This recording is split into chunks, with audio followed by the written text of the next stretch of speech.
Entonces aquí tenemos lo que es la cámara gástrica, tenemos el estómago, este se conforma por una curvatura mayor, tiene una curvatura menor y encontramos la línea Z. La línea Z es importante porque aquí es la unión gastroesofágica. Este también está conformado por un fondo gástrico y a nivel distal tiene el antro gástrico y tiene el píloro. Eh, Tiene unas circunvoluciones gástricas que aquí es importante porque aquí vamos a encontrar la parte epitelial, o sea, toda esa parte glandular y la responsable, pues todas esas, a nivel celular de la producción del ácido clorhídrico. A nivel de la irrigación sanguínea tenemos lo que es el tronco cefálico. El tronco cefálico sale de la aorta abdominal y va a emitir unas tres ramas principales. Las tres ramas encontramos la gástrica izquierda, que esta va a dirigirse hacia parte de la curvatura menor del estómago y va a emitir unas ramas que van a irrigar lo que es la parte de la unión gastroesofágica, el fondo del cuerpo, perdón, el fondo del estómago, tanto anterior como posterior. Tenemos la arteria esplénica. Esta arteria esplénica se va a dirigir al vaso, va a irrigar el vaso y de la arteria esplénica polar va a emitir una rama que se va a llamar arteria gastroepiploica izquierda, que esta va a emitir lo que es parte de la curvatura mayor del estómago. También a nivel pues de la arteria esplénica vamos a encontrar las arterias pancreáticas descendientes, la arteria pancreática magna, que es lo que va a irrigar lo que es parte del cuerpo del páncreas. Tenemos la arteria hepática común, que la arteria hepática común va a emitir unas ramas, ¿ya? Se va a dividir en dos ramas. Una que va a ser la hepática propia, esta ya va a salir pues con la arteria hepática derecha, izquierda y arteria cística. De esta arteria hepática propia va a salir lo que es una arteria que se va a llamar arteria gástrica derecha, va a subir por la parte distal de la curvatura menor del estómago y va a ser anastomosis con la arteria gástrica izquierda. De esta manera van a formar lo que es el ángulo ya o el arco de la curvatura menor del estómago. Tenemos la otra arteria que sale de la hepática común, que es la arteria gastroduodenal. Esta arteria gastroduodenal va a emitir una rama una arteria ya que se va a llamar arteria gastroepiploica derecha, que se va a hacer anastomosis con la arteria gastroepiploica izquierda y así van a irrigar lo que es toda la curvatura mayor del estómago. Muy bien, a nivel de inervación nerviosa, entonces vamos a tener el décimo par craneal, que es el nervio vago, que en el momento en el que entra por el hiato del diafragma se va a dividir en dos ramas, una anterior y una posterior. El nervio vago va a hacer lo que es la parte parasimpática, la inervación parasimpática, que va a estar encargada ya de la inervación de la producción a nivel glandular, ácido clorhídrico y inervación también de los plexos, ¿no? Plexo de Meissner, plexo de Eurebat, y a nivel de uno, a nivel de los ganglios de la médula espinal, a nivel de uno, va a estar conformado o va a estar irrigado por la parte de la parte simpática, ¿no? Lo que es la irrigación, vasoconstricción como vasodilatación. Aquí es muy importante, aquí quiero que me pongan mucha atención, perdón, porque aquí vamos nosotros a entender parte del tratamiento. Tenemos los ganglios linfáticos, todo ese drenaje linfático que acompaña esta parte perigástrica. Entonces, estos ganglios linfáticos tenemos unos grupos, que es grupo 1, grupo 2, que son paracardiales. Tenemos el grupo 3, que son los ganglios linfáticos que acompañan en la curvatura menor del estómago. Grupo 4A, que son los ganglios que acompañan curvatura mayor del estómago. Y 4B, que terminan acompañando la curvatura menor del estómago. Grupo 5, ya para pilóricos superiores, para pilóricos inferiores, el grupo 6. A todo este grupo de ganglios linfáticos, a todo este grupo, ya le vamos a llamar D1. Estos otros grupos de ganglios linfáticos que miran a la derecha de sus pantallas son los ganglios linfáticos que acompañan a las arterias. Entonces, mire, tenemos la arteria gástrica izquierda, ya, que es el grupo 7. Tenemos el grupo 8, que es la arteria hepática común. El grupo 9, que es el tronco celíaco. Tenemos el grupo 10, que es la arteria esplénica, que termina a nivel distal, a nivel del vaso. El grupo 11, que son los ganglios linfáticos tanto a nivel superior como inferior de la arteria esplénica, ¿ya? Y a nivel 12, ya más distante, tenemos lo que es las arterias a nivel de la arteria cística. A todo este grupo de uno, como a todo este grupo, ¿ya? De ganglios linfáticos que acompañan lo que es las arterias de la irrigación del estómago, se le va a llamar D2. ¿Ya? Es muy importante conocer estos grupos. D1 para perigástricos, perdón, y D2, ¿sí? Ganglios que acompañan arterias de la irrigación del estómago. Hay otro grupo que se llama el grupo D3, que se clasifica como D3. No lo traje a colación porque más que todo lo que más se utiliza es la resección linfadenectomía de 2, que son este grupo de acá, ¿sí? De 1 más este grupo de acá de 2. De 3 pues ya se relaciona con los ganglios linfáticos retroperitoneales, de la mesentérica superior, ya, y paraórticos. Pero de 2 se relaciona con una disminución de la morbimortalidad del paciente. A nivel histológico, entonces tenemos las capas histológicas de la cámara gástrica, tenemos lo que es la mucosa, tenemos una submucosa, tenemos la capa muscular, muscular circular, muscular longitudinal, la adventicia, ¿ya? Y pues ya lo que son las estructuras adyacentes, la serosa. Lo que quiero que me pongan mucha atención es hacia la parte epitelial, miren aquí, o sea, hacia la parte de la mucosa. Aquí vamos a encontrar, ¿sí? Las glándulas, aquí vamos a encontrar las células. ¿Cuáles son esas células? Pues las células que hacen la función a nivel gástrico. Tenemos las células parietales, que son las encargadas de la producción del ácido clorhídrico y las encargadas de sintetizar el factor intrínseco. Factor intrínseco muy importante porque ese es el carrito que conduce la vitamina B12 hacia el ilion distal, ¿ya? La vitamina B12 importante para el desarrollo de los glóbulos rojos. Tenemos las células G que se encuentran más que todo a nivel del antro, ¿ya? Son las responsables de producir la gastrina y las células enterocromafines que son las responsables de producir la histamina. Aquí tenemos la triple llave que conocemos. Histamina, gastrina, acetilcolina por el nervio vago. Se activa esa triple llave, estimulación de las células parietales, producción de ácido clorhídrico.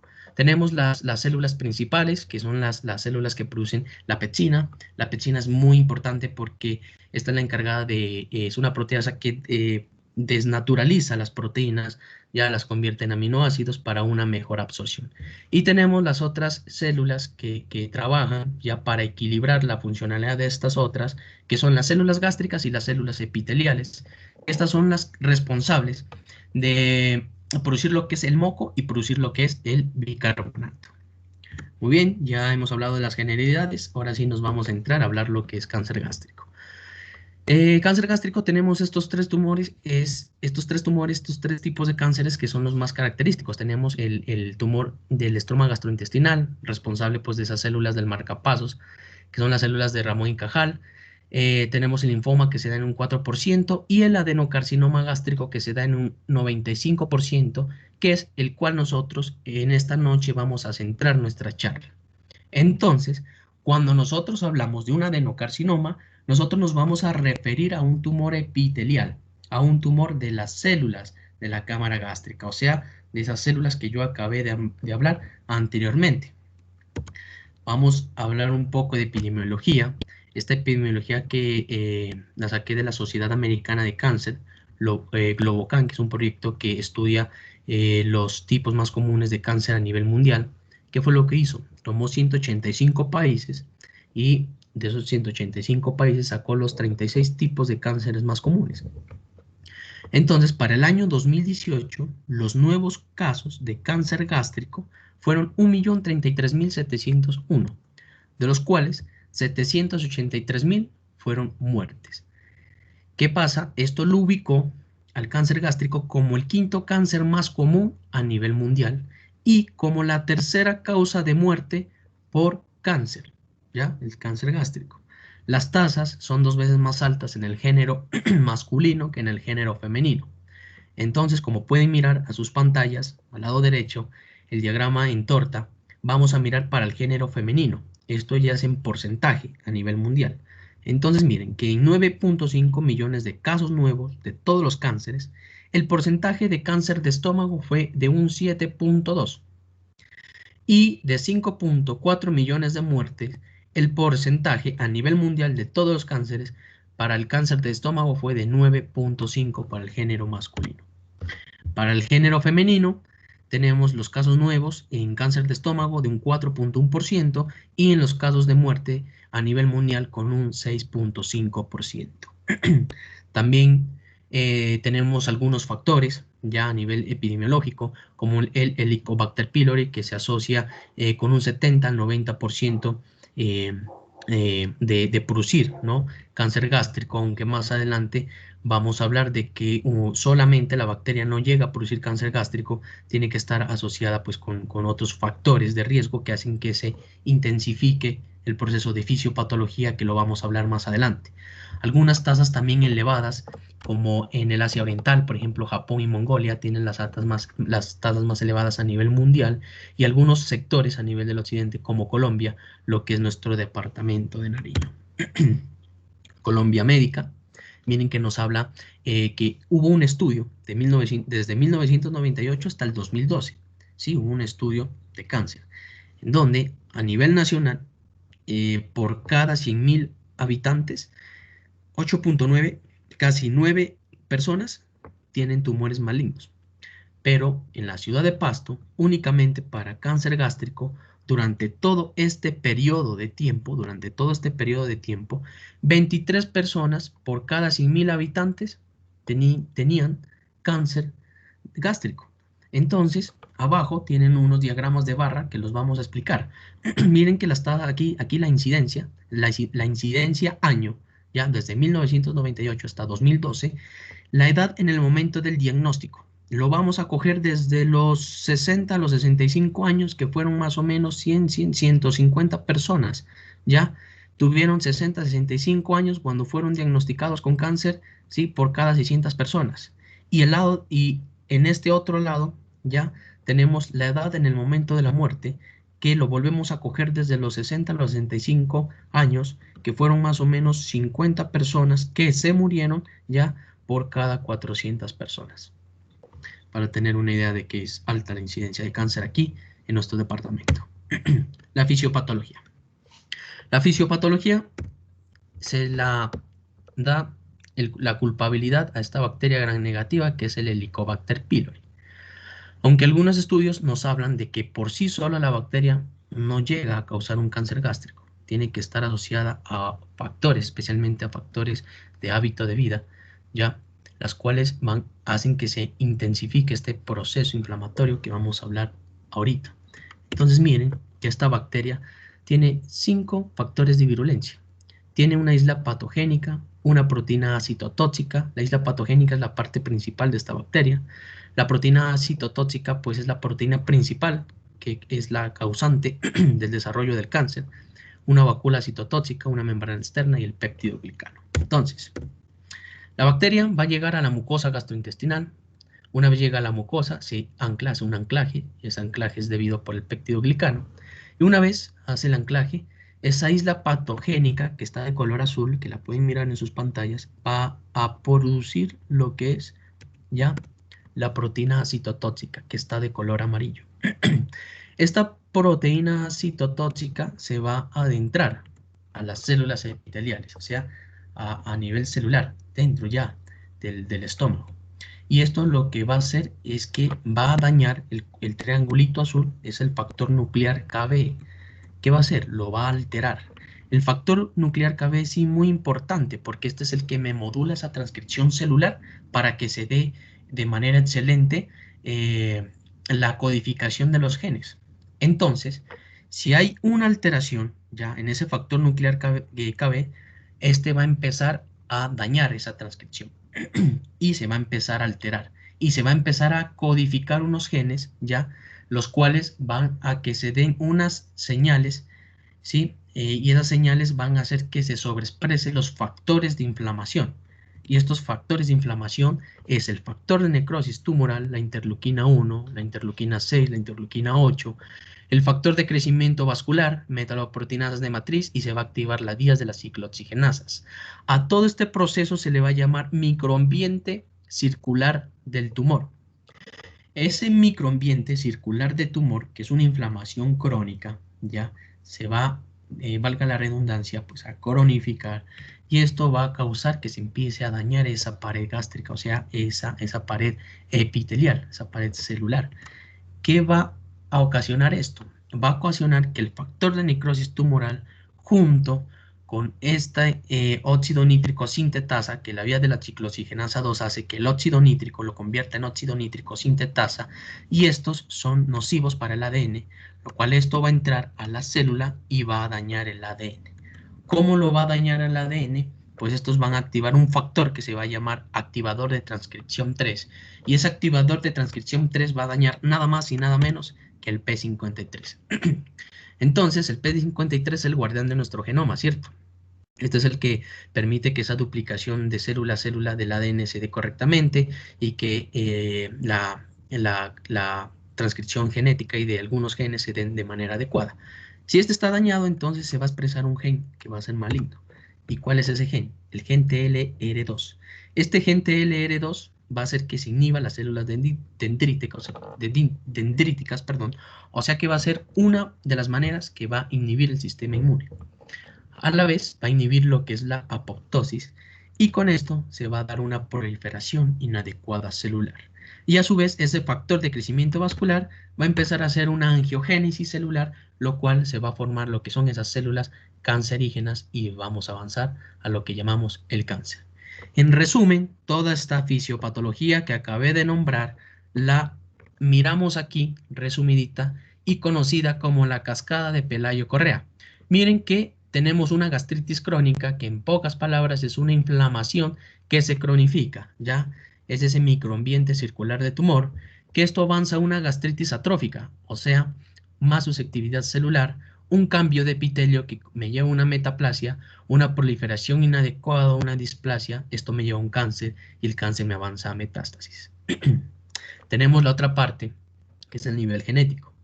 Entonces, el cáncer hereditario, que se lo conoce como el cáncer difuso en la clasificación de Lauren, se asocia a un 5% de todo el adenocarcinoma gástrico. Entonces, de todo ese adenocarcinoma gástrico, el 5% va a ser de forma hereditaria. ¿Alteración de qué genes? Del gen CDH1, CTNNA1 y CDCG. Cuando se tiene alteraciones de estos genes, esta parte genética no se asocia con la cascada de Pelayo-Correa, o sea, no sigue ese proceso de inflamación y todo lo que desencadena, sino que esto se asocia ya se sobreexpresa este gen malo, ya hace una mutación de una metaplasia, displasia y cáncer, ya. Los pacientes ya que tienen alteraciones de estos genes o las personas que se sobreexpresan estos genes tienen más del 50% de desarrollar cáncer. Tenemos el síndrome de Lynch, que es alteración de la línea germinal, o sea, son esos genes reparadores de errores, ya que se asocian del 1 al 10% de desarrollar cáncer. Tenemos el síndrome de poliposis juvenil, o pólipos gástricos, que se asocian en un 20% ya en desarrollar cáncer en personas que sobreexpresen estos genes. Y el síndrome de Peutz-Jeghers y poliposis adenomatosa familiar con un 29% de realizar cáncer. Los factores de riesgo, como lo hablé anteriormente, sigue siendo el Helicobacter pylori en un 70%, pero este tiene que estar en asociación. Esa asociación ya va con los hábitos de vida, señores, especialmente con el alcohol y el cigarrillo, que hacen que se intensifique más ese proceso inflamatorio que acabamos de hablar, ya con otros hábitos de vida como el consumo alto en comidas, pues que tienen consumos altos en sal, carnes procesadas como enlatados, salchichas, una dieta que tenga una disminución de vitamina C, de vitamina A y la baja ingesta de frutas. Tenemos también relacionado, miren, el virus del Epstein-Barr, de todo el adenocarcinoma gástrico, el 9% se relaciona con virus del Epstein-Barr, ya porque este virus hace que se altere unas proteínas de señalización que con eso hace que se dé la alteración a nivel celular, que lo vamos a explicar más adelante. Tenemos el genético hereditario, que es el difuso, el síndrome de Lynch y el síndrome de poliposis juvenil y pólipos gástricos. En pocas palabras, en resumen, ¿qué es lo que tenemos nosotros que sacar en cuenta de esto? Que el cáncer gástrico ya es multifactorial. Lo dan todos estos factores de riesgo. La presentación clínica.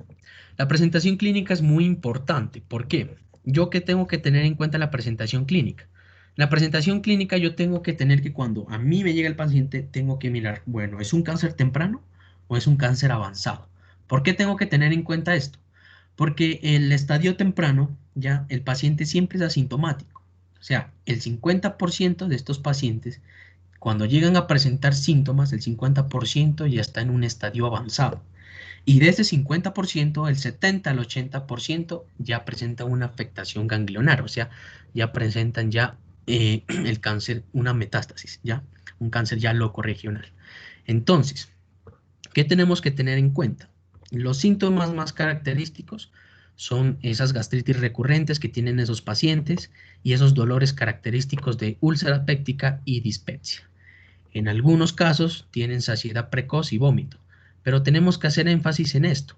Si un paciente, por ejemplo, te llega con una dispepsia de nueva aparición, porque, por ejemplo, ellos tienen gastritis recurrentes, entonces ellos dicen, no, siempre me ha dado, doctor, siempre, siempre, pero esta vez me dio durísimo, ya, y no se aguantó. Entonces te llegó así con esa dispepsia de nueva aparición para él, y es mayor de 55 años y vive en una zona de alta incidencia, como aquí, ¿sí? Nuestro departamento de Nariño, este paciente es candidato para una endoscopia, ¿ya? Entonces, ¿qué es lo que nosotros tenemos que tener en cuenta? Que todos estos síntomas para el cáncer temprano se expresan o se presentan en un 5 a 10%, incluso menos, a veces menos del 5%.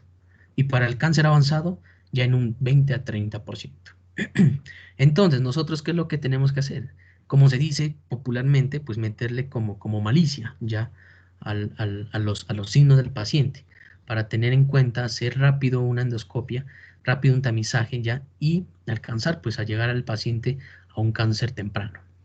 Los otros síntomas tenemos una disfagia progresiva, ya esa disfagia progresiva empieza a tener una disfagia con líquidos, después empieza ya con alimentos sólidos. Tenemos lo que es una anemia, ya una disminución de hierro inexplicable, muy posiblemente un tumor escondido que esté sangrando o una anemia megaloblástica. Como lo dije anteriormente, si ya tiene una anemia megaloblástica, muy probablemente ese paciente ya tenga una alteración a nivel celular, a nivel de esas células parietales. Tenemos el sangrado gastrointestinal, ¿sí? Ese sangrado gastrointestinal representado con melenas, con melanemesis, ya especialmente melenas, ya, y hematemesis. La pérdida de peso involuntaria, que esta pérdida de peso involuntaria ya se relaciona con un cáncer avanzado y se relaciona un 60% el cáncer avanzado. Tenemos ictericia, que se relaciona también con un cáncer avanzado, inflamación a nivel ganglionar, ya a nivel de la vía biliar, que comprime esa vía biliar, entonces el paciente entra en un proceso de éstasis biliar. Tenemos las masas palpables, las linfadenopatías, que son las características de la semiología, ¿no? Tenemos el nódulo de Virchow, el nódulo de la hermana María José, que lo vamos a explicar acá. Entonces, miren, tenemos la historia clínica, siempre una buena anamnesis, ¿sí? Una buena historia clínica, siempre nos da el resultado de un buen diagnóstico. Entonces, el paciente ha sido infectado por el virus del Epstein-Barr, el paciente ha sido infectado por Helicobacter pylori o probablemente tenga Helicobacter pylori.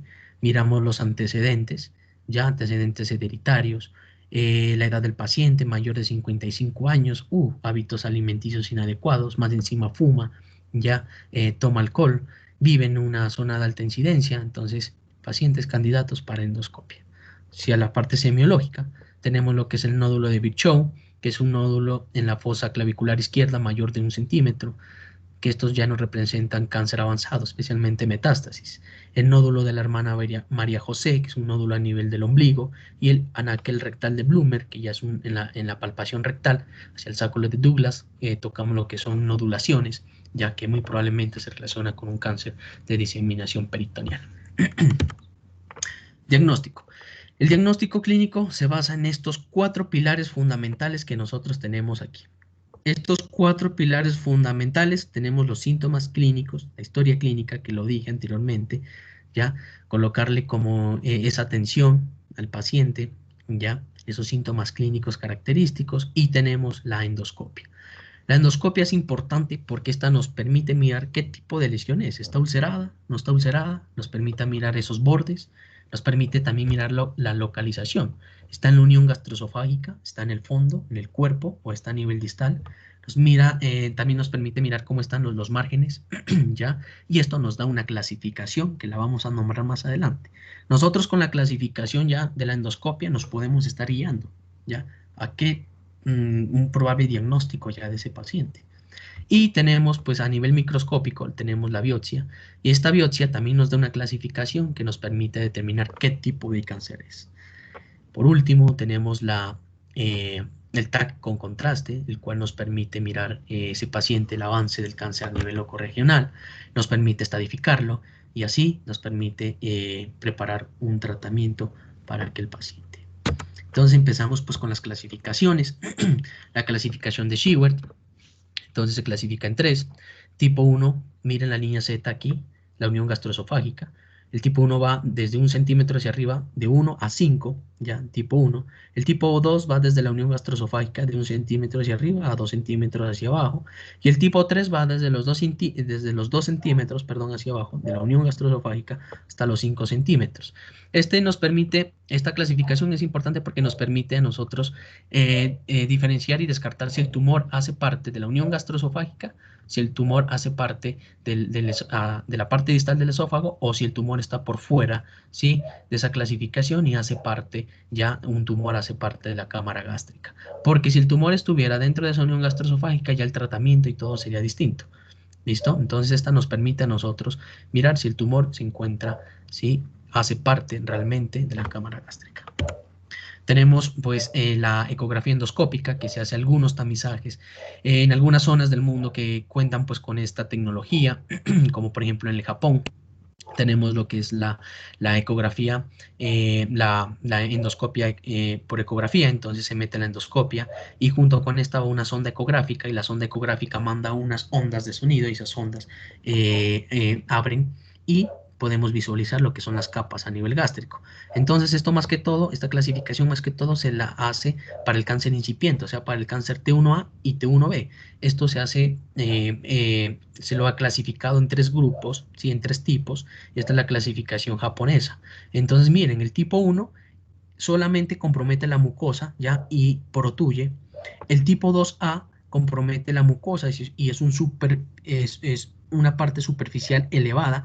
El tipo 2B es un plano superficial de la mucosa. El tipo 3C ya es un depresivo de la mucosa, un poco de la submucosa, y el tipo 3 ya es un excavado, ya es un ulcerado de mucosa, submucosa.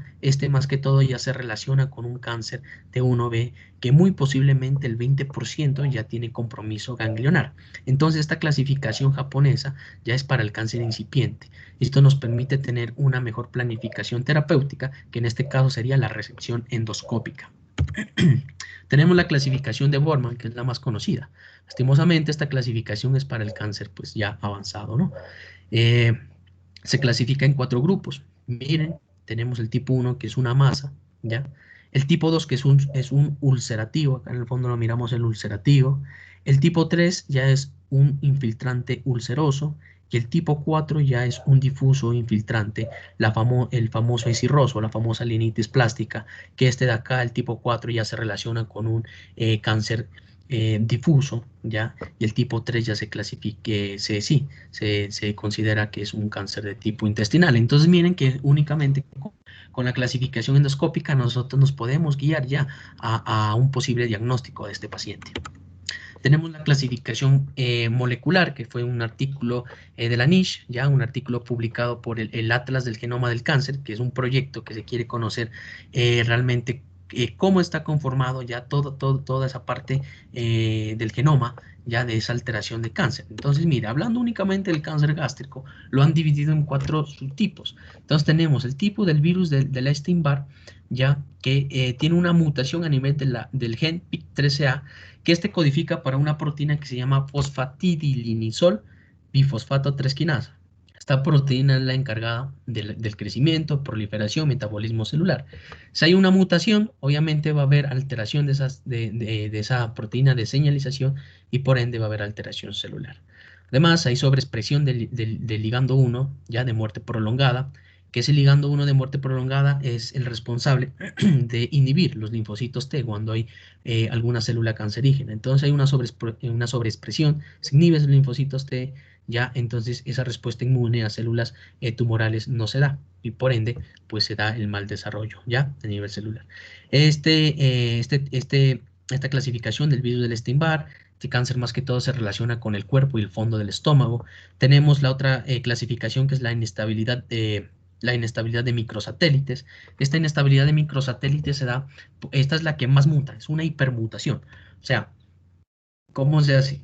En un fragmento de ADN, ¿sí? Hay unas repeticiones de bases nitrogenadas. Cuando eso supera más del 30%, o sea, más de las 10 repeticiones, más del 30%, eso se vuelve susceptible a mutar. Entonces, por lo tanto, esto muta, ¿ya? Y empiezan a darse esas alteraciones a nivel celular y este se relaciona con el cáncer de tipo intestinal. Tenemos el otro grupo que es el genómicamente estable, que este se relaciona con el cáncer difuso, ¿ya? Cáncer de tipo difuso, y es por la mutación pues de los genes CDH1, CTNNA1, ¿sí? De todos los genes que conforman la alteración del cáncer difuso. Y tenemos la inestabilidad cromosómica, que su alteración es la mutación del TP53 relacionada más que todo con cáncer de la unión gastroesofágica. Este proyecto, ¿cuál es la intención de este proyecto? Miren, la intención de este proyecto es que, como lo divide en 4 grupos, entonces ya se sabe cómo funciona la alteración del cáncer en cada grupo. Entonces lo que se quieren es hacer una terapia estándar de cada paciente, ¿ya? Y así tener mejores resultados.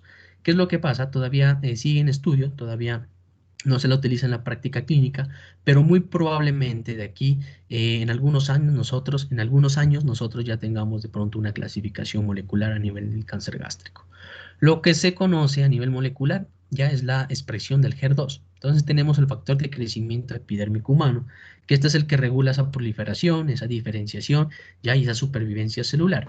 Cuando hay un daño a nivel epitelial, ya ese factor de crecimiento epidérmico humano sobreexpresa una proteína que se llama HER2. Esa proteína se da del 10 al 20% de todo el adenocarcinoma gástrico. Cuando un paciente tiene un HER2 positivo, se asocia mayor agresividad y menor periodo de vida. Este HER2 positivo hace que la terapia sea más estándar en ese paciente, pues la terapia ahí ya es con trastuzumab más quimioterapia y en algunos casos ya es trastuzumab más quimioterapia y gastrectomía. Tenemos la clasificación histológica. La clasificación histológica pues de la OMS, que tenemos el adenocarcinoma papilar, tubular, mucinoso, que se relacionan con el cáncer intestinal, ya de la clasificación de Lauren, y tenemos el cáncer de células en forma de anillo y carcinomas poco cohesivos que se relacionan con el cáncer difuso de Lauren. Esta clasificación de la OMS casi no se la utiliza en la práctica clínica para estos tipos de cáncer, más que todo se lo utiliza para los cánceres raros, ¿no? Como el carcinoma mixto, el carcinoma adenoescamoso y el carcinoma de células escamosas, entre otros. La que más se utiliza en la práctica clínica es la clasificación de Lauren, que viene vigente desde el año de 1965. Únicamente lo clasifica en 2, tipo intestinal y tipo difuso. Entonces miren las diferencias. El tipo intestinal va relacionado con los factores pues, ambientales, los factores de estilo de vida y relacionado con el Helicobacter pylori. Está relacionado con esto, obviamente, es un tumor que va a cumplir la cascada de Pelayo-Correa. O sea, todo ese proceso inflamatorio que avanza a atrofia de la mucosa, metaplasia, displasia, cáncer. Más que todo se da en hombres ya añosos, o sea, en pacientes ya mayores de los 55 años y pues entre comillas, obviamente es menos agresivo que el difuso. Su diseminación es hematógena y es bien diferenciado. ¿Por qué? Porque es a nivel glandular. El difuso, este se da por factores genéticos, como lo dijimos anteriormente. Este no cumple con la cascada de Pelayo-Correa, ¿ya?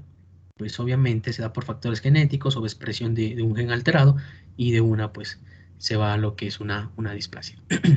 Se da en personas jóvenes, especialmente en mujeres, ya desde los 20-25 hasta los 35 años y es de muy mal pronóstico, de más mal pronóstico que el intestinal. Su diseminación es linfática y es mal diferenciado. ¿Por qué es mal diferenciado? Porque su histología es en células de forma de anillo. Tenemos la estadificación del paciente, entonces este ya se lo hace con un TAC por contraste, TAC de tórax, TAC de abdomen, TAC de pelvis. Esto lo que nos permite mirar a nosotros es el grado de compromiso de esa lesión, o sea, hasta dónde se ha extendido esa lesión. Nos permite mirar la parte locorregional, ¿ya? Y esto nos permite tener una estadificación del paciente, ya una estadificación preoperatoria que nos permite tener una mejor planificación, ya, para darle tratamiento al paciente. Entonces, miren, esta imagen al lado de la izquierda de sus pantallas, tenemos el tumor in situ, que únicamente, miren, se ubica en la mucosa, no ha avanzado lo que es la membrana apical. El T1 ya ha avanzado mucosa, membrana apical, ya llegó a la submucosa. El T2, miren que llegó mucosa, submucosa y muscular, ya, es muscular. El T3 ya avanzó todo, ya llegó a la serosa. Y miren que el T4 pues ya avanzó todo. Muy probablemente ya tenga estructuras adyacentes comprometidas. Entonces tenemos la clasificación del American Joint Committee on Cancer, ya, que nos permite mirar el TIS, que es un carcinoma sin invasión de la lámina propia. T1, pues mucosa, submucosa. T2 ya se va con alteración de la muscular. T3 ya va con alteración de la serosa sin alteraciones adyacentes. Y T4 ya va a la serosa más alteraciones adyacentes. N0, nada de ganglios. N1, 6 ganglios linfáticos comprometidos. N2 de 7 ganglios a 15 ganglios linfáticos comprometidos. N3 ya va más de los 15 ganglios comprometidos. M es la M de metástasis. M0 sin metástasis distantes. M1 con metástasis distantes, o sea, ya con alteración adyacente de algún órgano. Y miren que tenemos aquí la estadificación. Cojamos la estadificación con 1B. 1BT1, supongamos que dio 1B. 1BT1, tumor T1, entonces ya tiene mucosa, ya N1 y ya tiene comprometidos ganglios. M0, pues nada de metástasis. Esta es la estadificación del paciente. Según la estadificación del paciente, nosotros ya vamos a dar un tratamiento. Entonces, el tratamiento del cáncer gástrico es un tratamiento incipiente, ya tratamiento temprano, tratamiento pues del cáncer avanzado y tratamiento pues del cáncer paliativo. Cuando nosotros hablamos del cáncer gástrico incipiente, nosotros vamos a hablar o nosotros tenemos que pensar en T1A y T1B. Cuando nosotros ya miramos T1A, T1B, de una nos vamos a es mucosa o submucosa. Si es mucosa o submucosa va a ser resección de estas dos por endoscopia, a excepción de T1B, que T1B, como lo dije anteriormente, ya tiene un compromiso linfático de un 20%, o sea que aquí ya va una gastrectomía por cirugía o una gastrectomía por laparoscopia. Entonces, la Sociedad de Cáncer Gástrico del Japón ha hecho unos criterios que se llaman criterios estándares, ¿ya? Y criterios extendidos. Estos criterios a nosotros nos muestran, ¿ya? Y nos permiten mirar cuando hacemos una mucosectomía, ¿ya? O una submucosectomía por resección endoscópica. Entonces, miremos, criterios estándares. Los criterios estándares, compromiso, tienen que ser compromiso solo de la mucosa T1A, que sea adenocarcinoma gástrico bien diferenciado, que no esté ulcerado y que el diámetro sea menor de 2 centímetros. Si cumple con estos criterios estándares, el tratamiento va a ser una mucosectomía por resección endoscópica. Ahora sí tenemos unos criterios extendidos.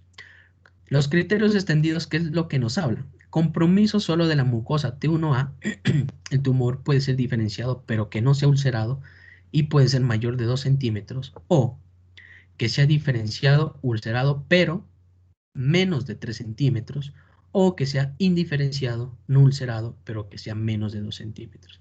Si tiene algunos de estos criterios extendidos, ya la terapia va a ser una submucosectomía con resección endoscópica. ¿Qué más nos hablan? Nos hablan de unos criterios de curabilidad. Miren, tipo histológico, diferenciado, diferenciado, indiferenciado y diferenciado. Tamaño, más de 2 centímetros, menos de 3 centímetros, menos de 2 centímetros. Que no esté ulcerado, que esté ulcerado, que no esté ulcerado y que esté en T1A. ¿Ya? Diferenciado menos de 3 centímetros, T1B, y ya tiene aquí afectación ganglionar, ya sería la gastrectomía total. Entonces, estos criterios de curabilidad ya tienen un 95% de que el cáncer gástrico se cure. Tenemos el cáncer gástrico avanzado. El cáncer gástrico avanzado va de T2 a T4A. Y el tratamiento de este cáncer es multidisciplinario. ¿Qué quiere decir con esto? Pues que si es multidisciplinario, tiene que estar en compañía del cirujano, del oncólogo clínico, del radioterapia, el radioterapeuta, y ellos tienen que tomar una decisión. Entonces, esa decisión la toman ellos según el tumor, o sea, según el estadio del tumor, según el diámetro del tumor, según la ubicación y el tipo histológico del tumor. Entonces ellos miran, no es resecable, no es resecable, se opera, no se opera, etcétera. El estándar del cáncer gástrico avanzado siempre será, pues hasta el momento, disculpen, hasta el momento es la gastrectomía radical total, subtotal. La terapia neoadyuvante, adyuvante, por quimioterapia o quimiorradioterapia, según hasta el momento, pues los estudios que se han venido haciendo desde el 2006, ya. Los países que más han estudiado esto ha sido Reino Unido, Estados Unidos y el Japón, ya.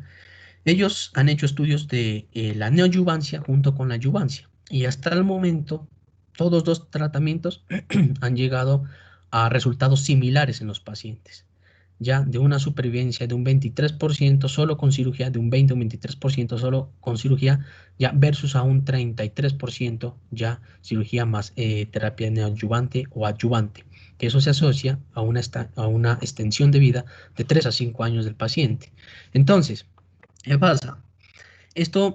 Como estos estudios los han hecho estos países, entonces ellos utilizan el protocolo del estudio que ellos han hecho. Por ejemplo, Inglaterra utiliza una terapia neoadyuvante, Reino Unido una terapia neoadyuvante, ¿ya? Que neoadyuvante quiere decir antes de la cirugía. Entonces ellos dan quimioterapia antes de la cirugía, operan y después siguen ya con quimioterapia. La adyuvancia la hace Estados Unidos y la hace Japón. Japón la hace con quimioterapia y Estados Unidos la hacen Japón la hace con quimiorradioterapia y Estados Unidos la hacen con quimioterapia. ¿Cuáles son los objetivos? Los objetivos es hacer una resección R0, ya, o sea, que no haya tumor, que no se mire tumor ni a nivel microscópico ni macroscópico, y una resección D2, lo acabamos de nombrar anteriormente, que lo vamos a explicar otra vez más adelante. Entonces, D2 se asocia con una menor morbimortalidad en el paciente, por eso hasta el momento el estándar ya es una resección de ganglios linfáticos D2, o sea que van desde hasta los 16 ganglios linfáticos, ¿sí? Que hay que hacer una resección de linfadenectomía. Entonces, para Borman 1 y Borman 2, la resección proximal de margen es de 3 centímetros y para el Borman 3, que sería un intestinal, y para el Borman 4, que sería un difuso, la resección de margen tiene que ser mayor de 5 centímetros. Entonces, miren, ¿se acuerdan de D1? La resección de estos ganglios de 1 más la resección de estos ganglios de 2 ya es lo que se tiene que hacer, es lo que se tiene que hacer la resección de linfadenectomía, ¿no? De 1 a los 16 ganglios linfáticos. Entonces, ya conocimos los objetivos y ahora ya nos vamos a la gastrectomía más D2, que ya la conocemos, y ahora según su localidad. Entonces, si el cáncer, o sea, el tumor, se encuentra en el antro y en el píloro, vamos a hacer una gastrectomía subtotal, ¿sí? Más Billroth-2, que es la técnica de Billroth-2. Si el tumor se encuentra en el cuerpo, o sea, aquí, vamos a hacer una gastrectomía total más una esófago-yeyunostomía. ¿Sí? Unir pues el esófago con el yeyuno en una técnica que es en jet de Rose. Si el tumor se encuentra en el cardias o en el fondo, vamos a hacer una gastrectomía total, ya vamos a quitar todo el estómago, más una esofaguectomía, vamos a quitar también parte del esófago ya a nivel distal y vamos a hacer una esófago-yeyunostomía, ¿sí? A nivel de, en técnica de jet de Rose. Tenemos la paliación para el cáncer gástrico. Para la paliación del cáncer gástrico tenemos el PS, que el PS es el estado funcional del paciente, que hay que sacarlo. Entonces tenemos el nivel de actividad y autocuidado de ese paciente. Hasta el momento utilizamos la ECOG, que es una tabla ya de Estados Unidos, ya que es el estado funcional paliativo del este. Es una tabla que se la utiliza en Estados Unidos y la que, pues, la que se utiliza para paliación del cáncer. Entonces, miren, un punto, esta va hasta 5 puntos. Un punto es restringido, ¿ya? El paciente pues es restringido a hacer una actividad física extrema, pero el paciente puede autocuidarse, ¿ya? Puede caminar, puede hacer sus actividades cotidianas. El, el punto 2 ya es incapaz de caminar, ¿ya? Pero tiene un 50%, el paciente en un 50% se mueve solo, está despierto, ¿ya? Y hace pues sus actividades normales. Cuando está de 1 a 2, el paciente es candidato para quimioterapia. Cuando está de 3 a 4, el paciente ya no es quimioterapia, porque ya es tóxica para él. Entonces, para estos pacientes 1 y 2, 3 y 4, ya 1 y 2 es quimioterapia más tratamiento para la calidad de vida del paciente, procedimientos para la calidad de vida del paciente, como por ejemplo control del dolor, ya control de una obstrucción proximal, distal, como síndrome pilórico, que ya se entra a cirugía, o control del sangrado pues no controlable, que ya sería una gastrectomía. Entonces ya se hace cuidados de vida paliativa, más cuidados a nivel quirúrgico si el paciente lo necesita. Esta después la bibliografía la saqué. Esto es lo que pues les tenía para esta noche. Me voy con una frase de Albert Einstein que dice: el verdadero significado de la inteligencia no es el conocimiento, sino la imaginación. Muchas gracias por su atención.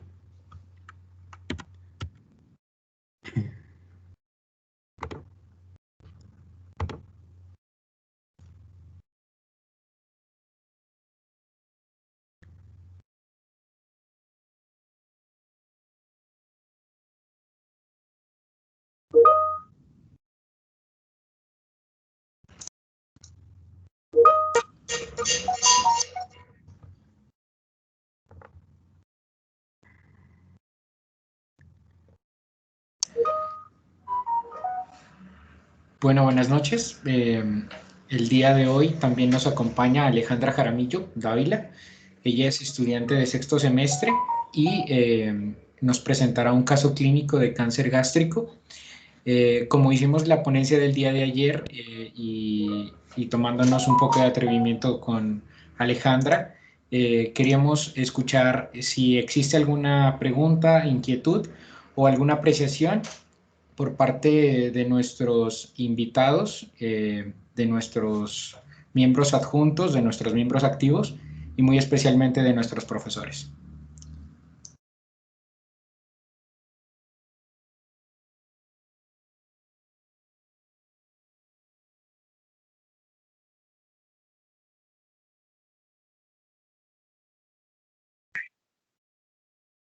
Buenas noches, ¿me escuchan? Sí, buenas noches, doctor. Sí, sí, lo escuchamos. Soy el doctor Marino Coral. Buenas noches, doctor. ¿Cómo le va?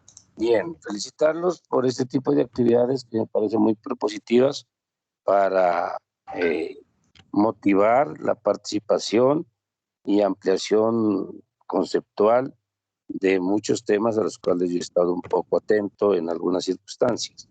Felicitar al joven que hizo la exposición. Sin embargo, algo que le recomendaría a él es que al acelerar un poco la presentación hizo confusión de algunos elementos situacionales que quizá pues obviamente por el nivel de competencia deja entrever y que puede generar un poco de confusión al auditorio. Por ejemplo, en la parte correspondiente a los estudios imagenológicos ecoendoscópicos, no es Japón, ya en Colombia existen, hay muchos centros en nuestro país y no es con sonda, sino que es un equipo que lleva un elemento de ecoendosonografía en la punta y que tiene dos presentaciones, una lineal y una circunferencial. O sea, esa tecnología ya la tenemos en Colombia, igual que la magnificación, igual que algo que se está utilizando en este instante, que en Colombia también ya existe en algunos sitios de nuestro país, en los cuales se está utilizando el espectro de banda estrecha, que dependiendo de la marca lleva su nombre, NVI, FICE, etcétera, que es la cromoendoscopia, y eso está motivando a que los nuevos gastroenterólogos de las nuevas generaciones que sigan esa línea van a tener la capacidad, como ya se está dando en el mundo entero, y Colombia, insisto, no es la excepción, donde ya no se hace un diagnóstico esperando la biopsia, sino que con magnificación y con este tipo de tecnología, que es la cromoendoscopia electrónica, se puede ya determinar el diagnóstico de metaplasia, el diagnóstico de displasia y el diagnóstico de cáncer. Entonces eso ha permitido, igual que el diagnóstico y la tendencia de todos, sea dos rutas que se han manejado en este instante. La primera ruta es la que estamos hablando, que es buscar el pesquisaje, buscar la población de alto riesgo que en nuestro medio, excepto en la zona de Piedemonte Costero y la zona de costa pacífica, como guarda la relación con muchas partes del mundo por el fenómeno africano, es para la zona andina lo que marcamos la mucha prevalencia y la mucha incidencia de esta patología, que sigue siendo mortal.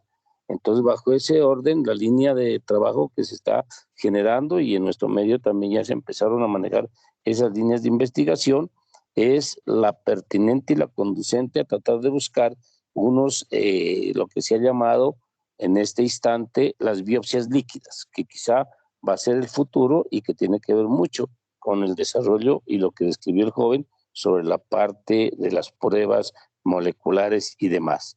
Y la otra es, desafortunadamente, la única medida que hemos visto que sea costo efectiva para buscar que la meta es el diagnóstico precoz del cáncer, es la endoscopia digestiva alta. Por el momento no ha sido reemplazada, la imagenología es para otro menester, la videocápsula endoscópica también es para otro menester, y quizá eso es importante.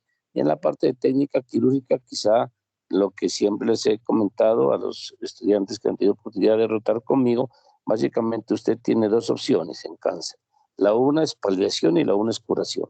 Eso de los centímetros en proximal, los centímetros en distal, sí es la tendencia y la conducta habitual de tener esa referencia, pero el principio o el concepto que debe quedar claro es que usted, cuando va a hacer una cirugía oncológica curativa, debe buscar un tratamiento racional del T y un tratamiento racional del N. ¿Eso qué significa? Que el tratamiento racional del N es que con la resección usted consiga bordes negativos, y eso lo puede hacer manteniendo esos márgenes que está dicho con miras al margen macroscópico. Sin embargo, tenga en cuenta que una de las diseminaciones por vía submucosa, y eso a usted le puede estar fallando, y por ende la biopsia por congelación de los bordes es quizá un poco más sensato, y en nuestro medio, en nuestra ciudad, lo tenemos sin ninguna dificultad.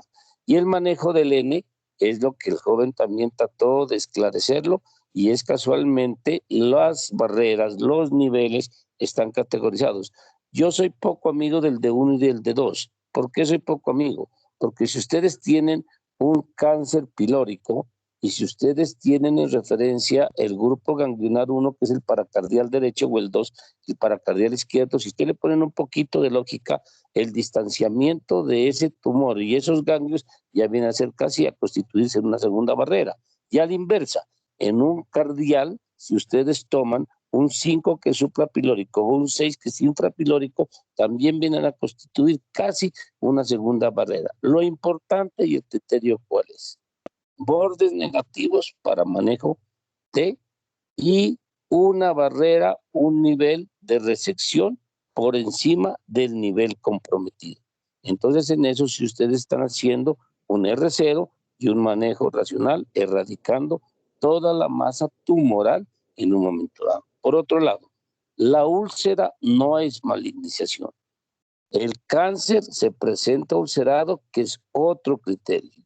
Entonces son esos elementos puntuales, porque es que lo felicito que en un tiempo récord haya abarcado tanta temática, porque cáncer gástrico tiene tantas aristas y tiene tanta amplitud que, vuelvo y lo repito, lo felicito porque condensó muy bien los conceptos dentro de lo eso. Pero sí, mi sugerencia es o hacer actividades con una limitación o unos subcapítulos, se me ocurre, para que de esa manera de pronto quede un poquito más ampliado, porque si no van a verse en esa situación en la cual, por tratar de ampliar todo el tema en un tiempo que no sea desgastante para los asistentes, los puede inducir a un poquito de confusiones conceptuales y demás.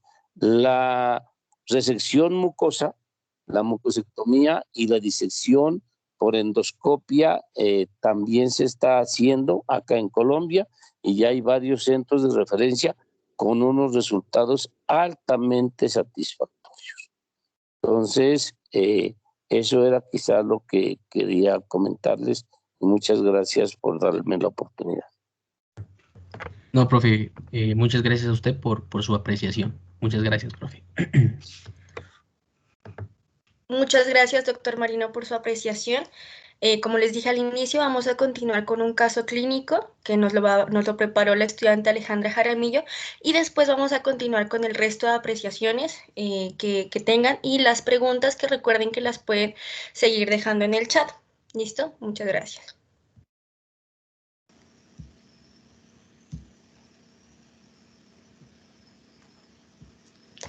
Muy buenas noches a todos, es un gusto estar aquí con ustedes. Mi nombre es Alejandra Jaramillo Dávila, soy miembro adjunto de IMIC. Estoy en sexto semestre de medicina y hoy les voy a presentar un caso clínico acerca de cáncer gástrico. Bueno, tenemos una paciente de 61 años, procedente de Ancuya, trabaja como agricultora. Ella llega al servicio de urgencias con un motivo de consulta, me está ardiendo el estómago. En la enfermedad actual tenemos que es una paciente femenina de 61 años de edad, ingresa al servicio de urgencias por un cuadro clínico consistente en dolor abdominal con 3 semanas de evolución. El dolor se localiza especialmente en epigastrio y es de tipo quemante, ubicado en 8/10 en la escala análoga del dolor. Además, refiere que el dolor se irradia del epigastrio y es de tipo, del mesogastrio al epigastrio con sensación de reflujo gastroesofágico. La paciente alude que el dolor se le exacerba en las horas de la mañana y en las horas de la noche y con el consumo de comidas grasas. Como síntomas asociados, niega fiebre, émesis, pero refiere tener astenia y pérdida de peso de 10 kilogramos en 2 meses. Dentro de los antecedentes más relevantes tenemos los personales, que está la dieta nutricional alta en grasa y sal, una diabetes mellitus tipo 2, y en los antecedentes familiares no refiere ninguna enfermedad. Dentro de la revisión por sistemas tenemos que nuestro paciente a nivel abdominal tiene ardor en el epigastrio, sensación de acidez y dispepsia. El estado general de la paciente se presenta con astenia y pérdida de peso. Sus signos vitales: tiene una presión de 120/85 milímetros de mercurio, una frecuencia cardíaca de 88 latidos por minuto, una frecuencia respiratoria de 12 respiraciones por minuto, una saturación de oxígeno 97% y una temperatura de 37 grados. Al examen físico, nosotros encontramos a la paciente con conjuntivas y mucosas notablemente pálidas.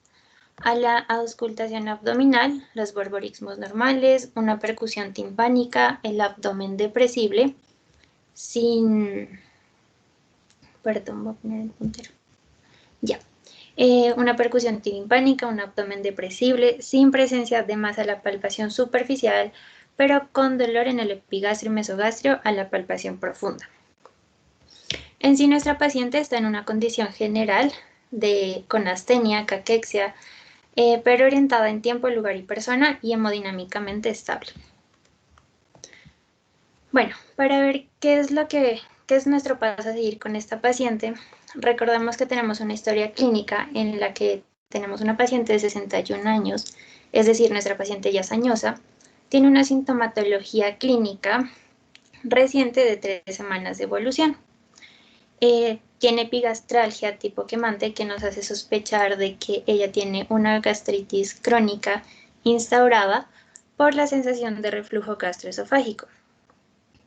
Tiene una pérdida de peso de 10 kilogramos en 2 meses y algo muy importante es que vive en una zona de alta incidencia de cáncer gástrico.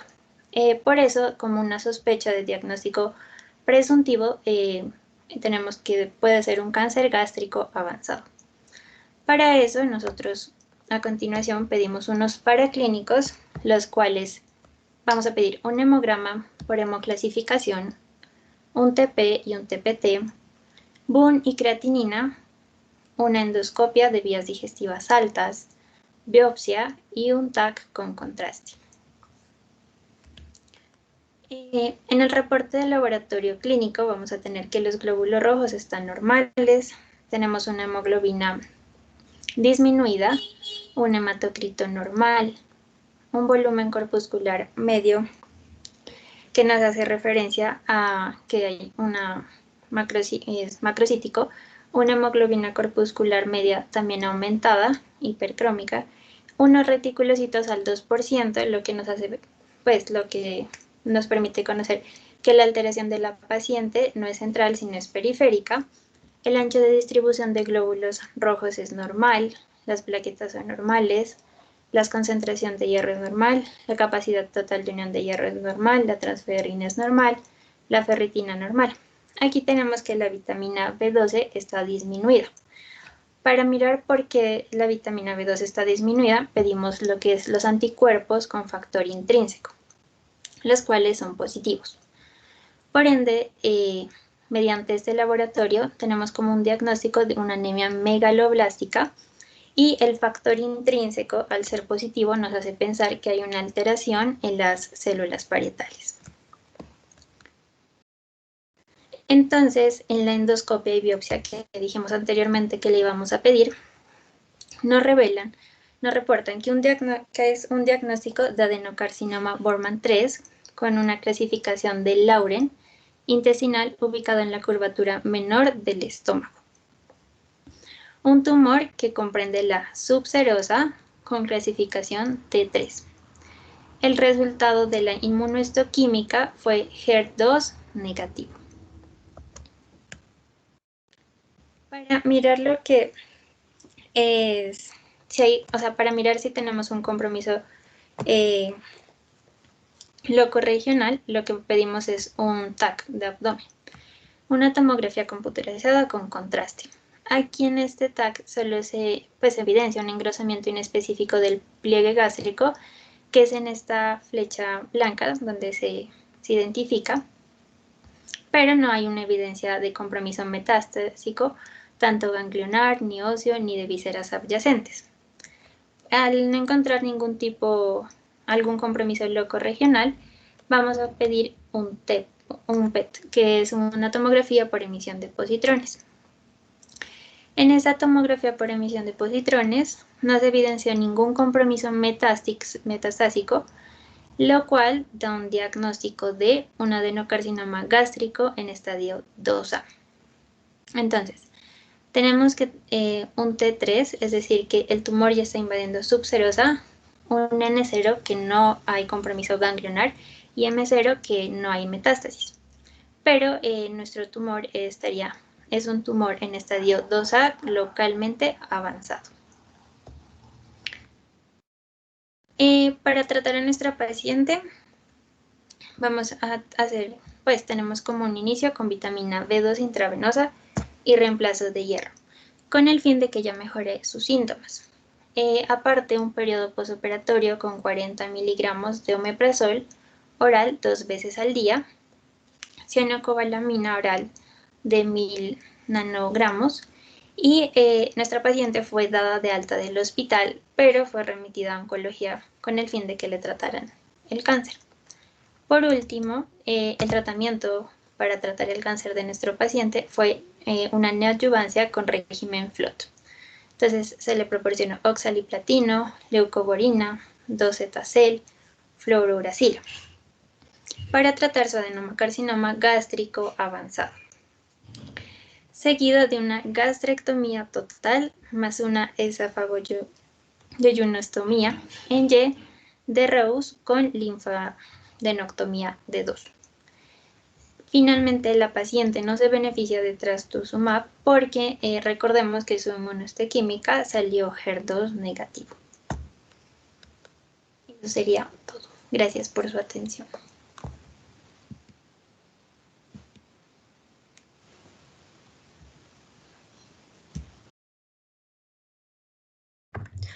Muchísimas gracias, Alejandra, y también a Mario. Entonces aquí abrimos paso a que dejen sus preguntas en el chat que está habilitado para que las puedan hacer.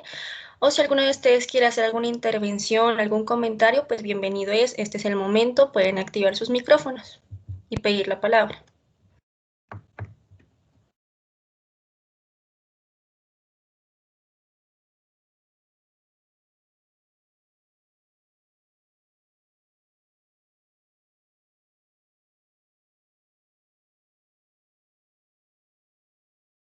Bueno, ¿me escuchan nuevamente? Disculpe.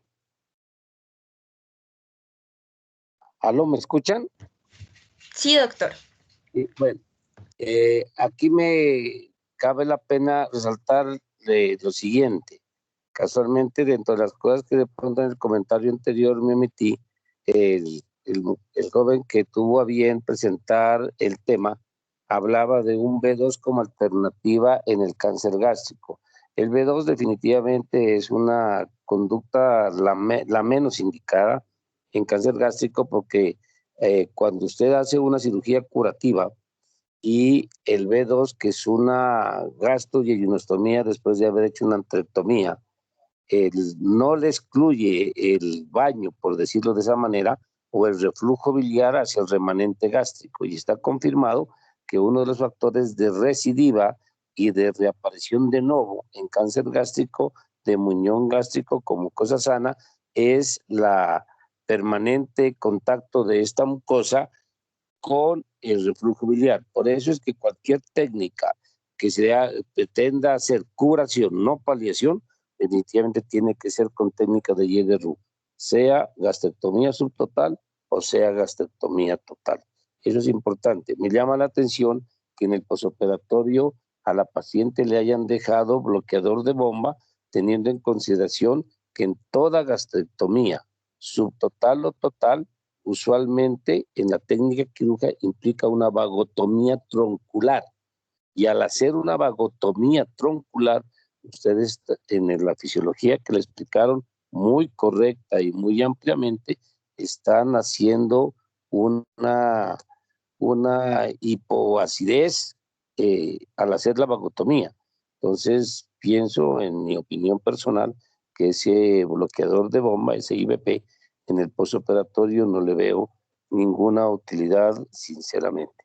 En las demás conductas sí es lo pertinente y obviamente también en la clasificación de Borman también se generó en la descripción un poquito de confusión. Sucede que el 1 es el protruido total, el número 2 es un ulcerado, pero con unos bordes muy definidos todavía.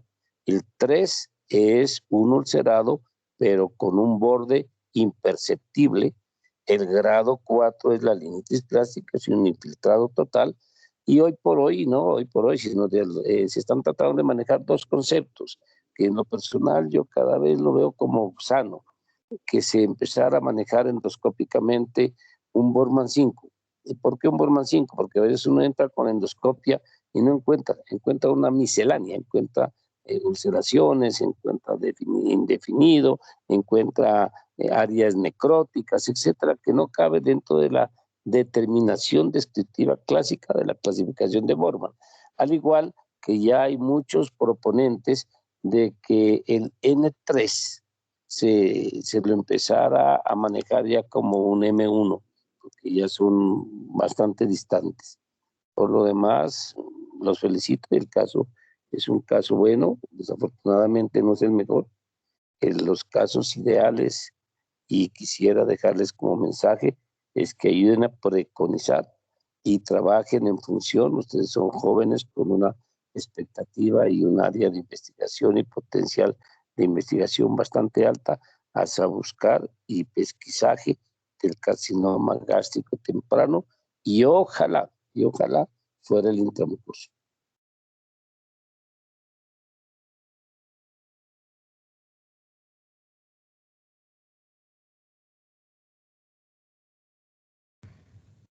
Muchas gracias por su intervención, doctor. Y no sé si alguien más quiere intervenir o tiene alguna duda.